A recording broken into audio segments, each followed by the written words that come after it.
All right, we can take it. Yep. Yep.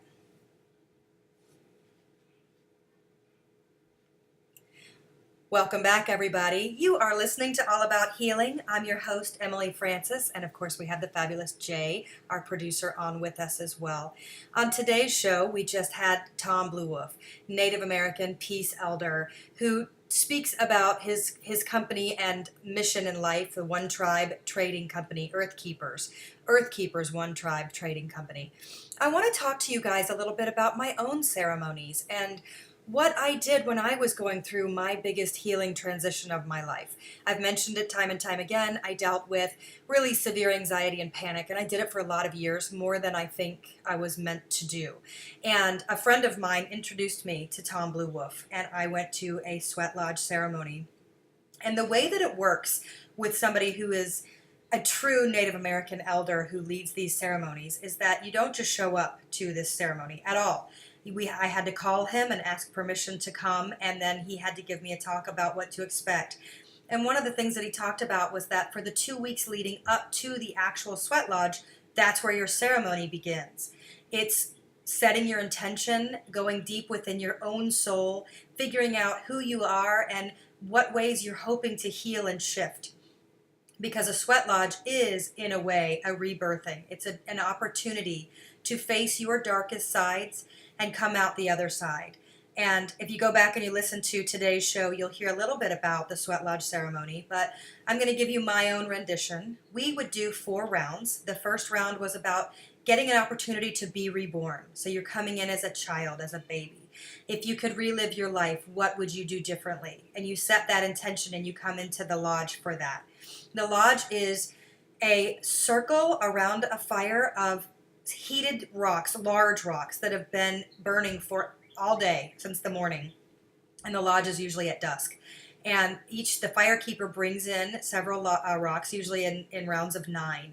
And it is so ungodly hot in there that when they shut the door or close the flap, you're in the darkest pitch dark you've ever imagined, and you're in there like sardines next to people, and all of a sudden the breath that you take in that immediate response is such a power packed, fearful breath, and all you think to yourself is, I'm gonna die, I'm gonna die, I cannot do this, I cannot do this. And it's about gaining that strength that yes you can face the hardest days and the hardest time and put your body up through the ringer in ways that you didn't necessarily believe your body could handle.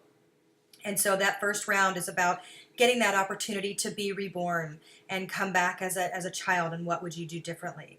And the second round, they add another 9 rocks in, and they've closed that flap again, and this is about adolescence, going through teenage time again. And how would you do things differently? What ways would you build yourself up? I look back at my teenage years and I loved them, but I wish that I had a little bit more self-confidence. I wish I knew a little better who I was, and I wish I would have pushed for that and been a better support to myself during that time, but I still look back on it with such fondness. And the third round, adding in another 9 rocks, is about connecting with your ancestors and connecting with your deep family. And this is the time that if little animals come in, if spiders walk in, which if I were an animal, I would never walk in that hot of a space. But this is the time that you connect to your ancestors and who you are, come in deep to yourself. And the fourth and final round is 9 more rocks. It's hotter than hell. You can barely breathe. You actually touch your top and bottom teeth together and breathe softly through the teeth, because you can no longer breathe through the nose or directly into the mouth without the teeth touching, because your nose hairs will singe and your ears burn, and all you're thinking is, this is it, I'm really gonna go now. A lot of people freak out and they start crying hysterically and they beg to leave. And Tom always comes in and helps you wrestle with your own inner demons, your beasts in your subconscious, and he pulls you out safely. The fourth round is your warrior round, and it's hotter than Hades, but it's also much slower. I mean, much faster. It's a fast round.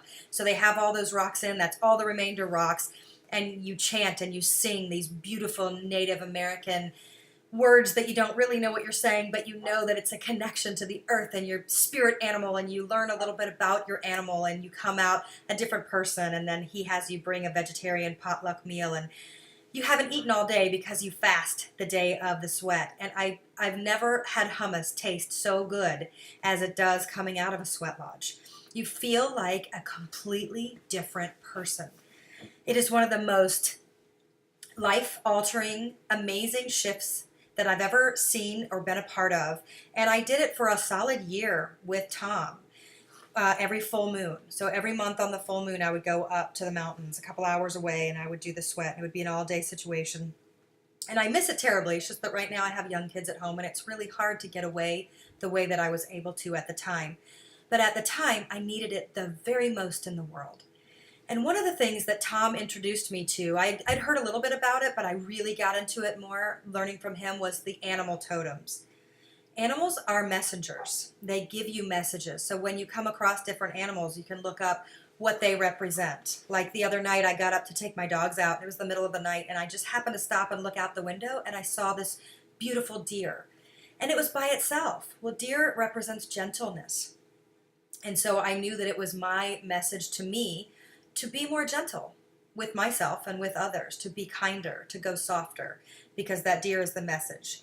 Ants are messengers of teamwork. Look at how amazing ants are together. They're a huge team. They can accomplish ridiculous feats making these huge ant hills out, and they're tiny, right?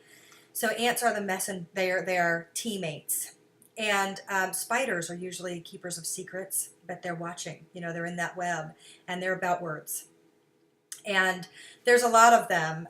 The other ones that I think are really important, and one that Tom introduced me to when I was in my 2-week pre-ceremony to my first sweat lodge, was coyote medicine.